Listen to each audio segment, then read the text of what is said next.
Mostramos aqui no programa a manobra de policiais militares para salvar uma recém-nascida após engasgar com leite materno, tá?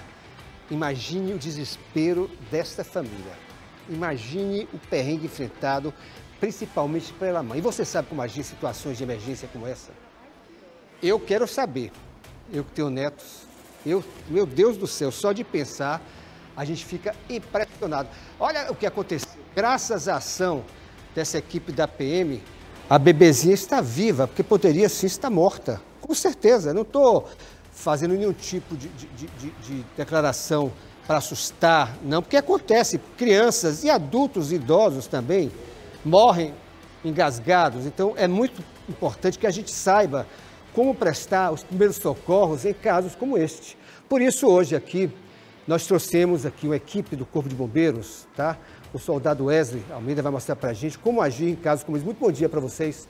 Viu? Obrigado por estarem aqui, porque é importantíssimo, como eu falei, que a gente saiba. Eu, por exemplo, às vezes eu estou com meus netos em casa e fico morrendo de medo de engasgar com leite, com algum alimento. Eu queria até que você explicasse primeiro, Wesley, bom dia, a diferença de você agir em casos de bebês recém-nascidos, e pessoas adultos, enfim, como é que funciona? Vamos começar com o bebê, por exemplo, que a gente abriu mostrando o caso dessa bebezinha. De que maneira a gente pode salvar essa vida? Pronto, bom dia, Casimiro. Então, inicialmente a gente tem que enfatizar que os casos de broncoaspiração, eles podem levar a uma parada cardiorrespiratória nas crianças. E é a principal causa de parada cardiorrespiratória nas crianças. Então, por isso, a gente tem que ficar sempre atento, não somente com os objetos inanimados que ela pode obstruir a via aérea, como, por exemplo, tampas de garrafa PET, então alguns brinquedos que hoje em dia a gente comercializa e são pequenos e podem adentrar a via aérea da criança, bem como a própria alimentação. Você vê esse caso aí que a PM atuou brilhantemente durante essa semana, foi justamente um caso de aspiração de alimento como alimento materno, leite materno. Leite materno, ele, por sua vez, pode ter uma consistência posterior mais viscosa, ele pode cremosa. ser... Isso, cremoso, perfeito. E aí ele pode adentrar a via aérea. Porque a gente tem que salientar que, na verdade, nós temos dois canais. Um, que é obrigatório passar o ar, porque é a via respiratória, e o outro da alimentação. Então, tanto as criancinhas, bem como os idosos mais velhos, eles ainda não têm as crianças não têm esse mecanismo 100% maturado, e os mais velhos, eles vão perdendo esse mecanismo. E aí, ao invés da alimentação passar pela via da respiração, pela via da alimentação, perdão, ela vai para a via da respiração. E aí a gente precisa atuar. Vamos lá mostrar então, perfeito. Pegar o modelo. Inicialmente que você a gente aqui. Vai mostrar um lactente, que foi justamente o caso que aconteceu, né, com essa criança que a PM atuou essa semana. Nós precisamos enfatizar primeiro que a gente precisa observar qual é o objeto que está obstruindo essa via aérea.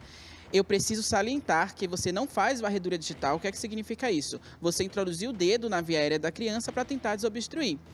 Você não faz isso? Você não faz isso, porque ao invés de você tentar desobstruir, você vai estar levando esse objeto... Mas mesmo se for um objeto sólido, por exemplo? Se for objeto sólido e você estiver observando ele para a rima da boca para fora, você faz o movimento e pisa e retira. O que você não pode fazer é, sem observar o objeto, tentar buscar com a sensação tátil.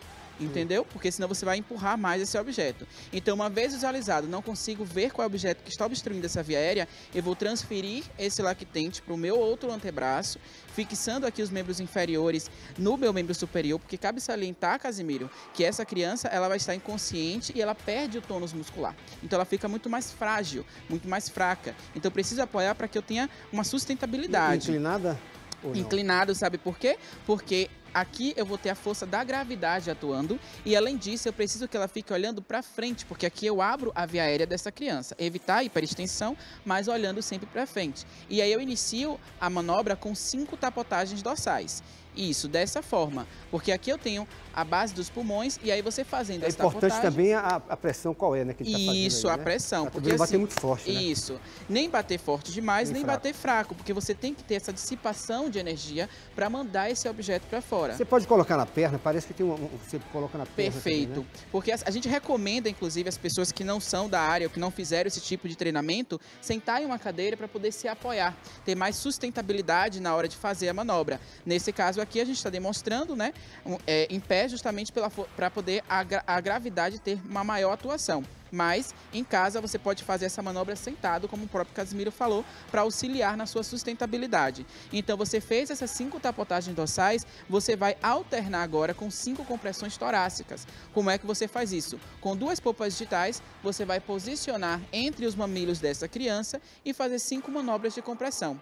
Essa manobra... Isso aí, esse negócio de 2 dedos, pra quê? Porque o que acontece? Ao mesmo passo que você está tentando desobstruir uma via aérea, você está garantindo uma atividade cardíaca para essa criança também, tá? Então, porque esse lactente, ele tem uma pulsação bem maior do que a frequência cardíaca deles é bem maior do que a nossa.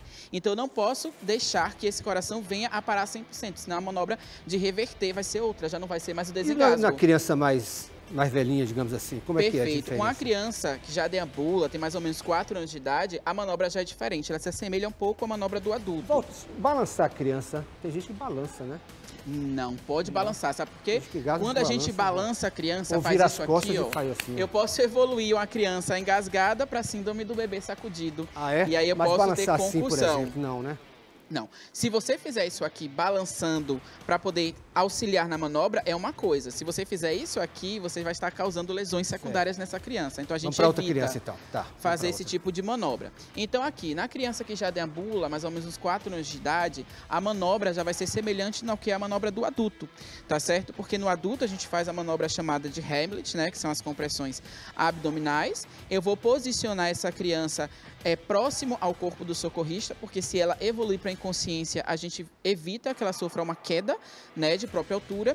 Então, inicialmente, o protocolo ele mudou recentemente, agora em 2022, adicionando 5 tapotagens dorsais iniciais. As mesmas que eu faço lá no lactente, né? Isso. Ele geralmente engasgado, ele toma um posicionamento mais cifótico, né? Ele fica mais voltado para frente, inclinado. Então, a gente com essas 5 tapotagens iniciais, a gente requer, né, pensa que venha auxiliar na expulsão desse objeto. Não sendo efetiva essa manobra, a gente evolui para a manobra de Hamlet anterior, que é posicionar ele rente ao corpo do socorrista para evitar que, se ele venha a ter uma inconsciência, tenha uma queda de própria altura, e faz a manobra de 5 compressões a nível da boca do estômago. Para alimentos como pão, para tudo?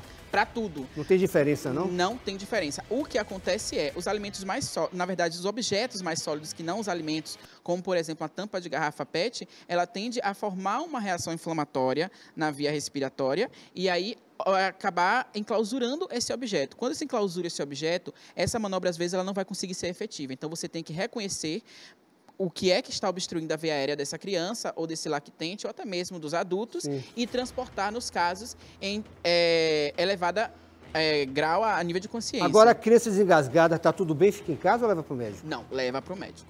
Você fala assim, ela engasgou, você desengasgou. Precisa de uma avaliação médica? Sempre precisa da avaliação médica, porque ela acabou de passar por um trauma, né? Ela acabou de passar por uma situação estressora, então você precisa avaliar os sinais vitais dela, ver se ela está, né, efetiva a nível de respiração, se ela está saturando, e depois da avaliação médica ela pode ser liberada para casa.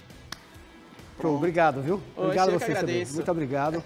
Com certeza, muita gente agora sabe como agir, viu? Obrigado a vocês, parabéns aí ao pessoal do Corpo de Bombeiros. Leve meu abraço aí para seus colegas de trabalho, tá bom? Perfeito. Muito obrigado, Wesley.